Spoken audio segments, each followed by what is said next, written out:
First, I want to learn when and how you start your professional life. As an actor, Yes.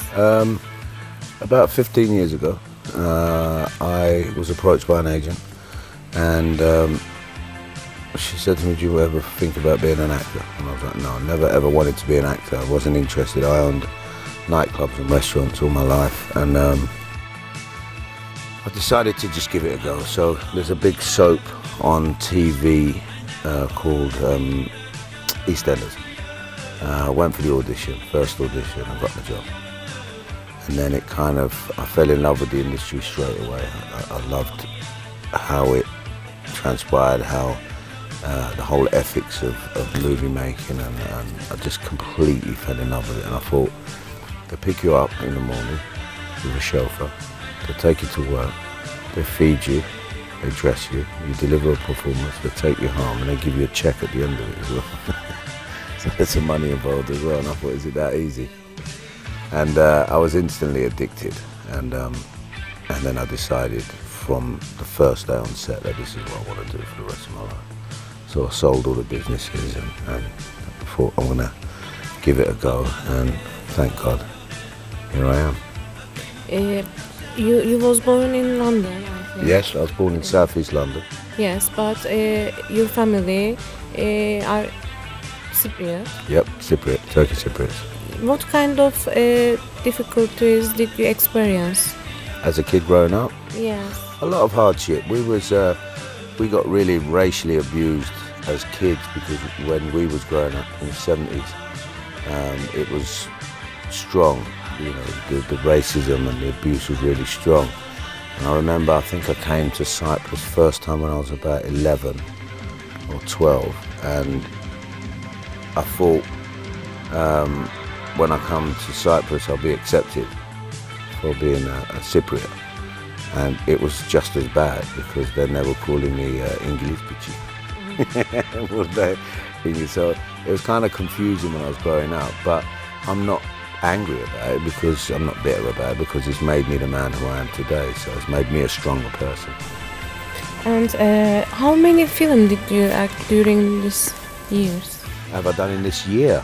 I did a film called Devil's Harvest with the great Terence Stamp, Barry Pepper, Max Hines and Samantha Barks. It's set 100 years ago when Stalin massacred 10 million Cossacks.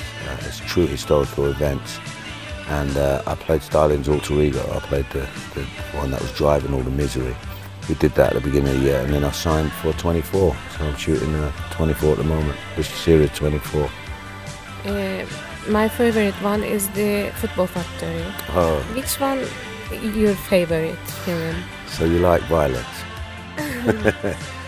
They're all, I find something wonderful in all of the films I did, but for me, my favourite one is a film I did called The Business, which was set in Spain in the era of 1980s, Costel Crime. And that was my first real lead role, and that was what catapulted me into the world of acting and made me recognised. But apart from that, it was great working with the director Nick Love. We was in Spain for 3 months. We had the best time ever. Do you prefer to play action movie, or you don't have this kind of? No, I always want to play the bad guy. I love playing the bad. People say to me, "Do you think you're typecast?" I'm like, no. First of all, I'm too ugly to be a romantic lead. So when you're the villain or the bad guy, you get to drive the cars, you get to do all the fighting. It's more interesting, all the action. Rather than if you're a romantic lead, it's just dialogue and it's a bit soppy. So I love playing the bad guy. It's always got to be action for me, and comedy. I love comedy. Have you got comedy film? Yeah, I did some comedy stuff a few years back. Some great British institute called The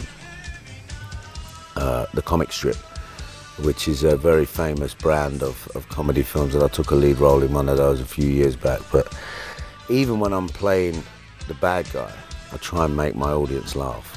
I try and find some comedy and some relief in all of the killing and the suffering and all the stuff that we're doing. And I play true life characters a lot, true life villains a lot. And but even that, I try and put some entertainment and some comedy in it. So I love comedy. It is not the first time you are in Cyprus, I think. No, I've been to Cyprus a lot. Yes. I was here last year. What do you think about the? Have you got any planning, maybe film in Cyprus or in new projects? Well, this is why we're here. We're here, firstly, for me to launch the Golden Lions International Film Festival and trying to put Cyprus and our people on the global stage with film, arts and culture. And I've just written a film, because I write, I direct, I produce as well, and I've just written a film that's going to be set in the 1990s in Ibiza. And my frustration is, this island is so beautiful and so equipped. Why am I not shooting it here? Reason I'm not shooting it here, because we haven't got the facilities to shoot movies here. So apart from launching the film festival and trying to get the world to understand exactly how talented we are as a nation, I want to bring the South and the North together as one, if we can, through film, because we were inviting our brothers and sisters from the South to come over and join in and be a part of this collaboration. But ideally, I'd love to try and set up some kind of a film studio here that is equipped and incentivize studios and filmmakers from around the world to come here and make a movie. I read some of that. I think Sophia Loren did a film here in the 60s or the 70s, I'm not sure was it. But people spoke about, you know, there was some films being made here in the early 60s. I think long time ago. Long time ago. So we want to bring that back. And if I can build a mini studio here and build a production company here to facilitate films from around the world to come here and shoot movies, that would be a great thing for me. And on top of that, I want to try and bolt on some kind of a film academy. Academy being, you've got 6 or 7 universities here. Those universities, obviously paid universities, you know, these kids come from rich backgrounds and their parents, so they get scholarships to do that. Now for me, there's kids in the villages here, there's people in the villages that can't afford to buy a mobile phone. We want to try and get some kind of a facility to showcase these guys, these people that haven't got money, that are very talented. And I'm sure, you know, we might see a kid in the farm on a tractor singing, and he might sound like Ibrahim Tatlisses, but who's going to hear him? Do you understand what I'm saying? So I'm trying to work something so there's a facility for the underprivileged kids and the underprivileged people that can't afford to go to school, can't afford to be seen, you know, give them a chance.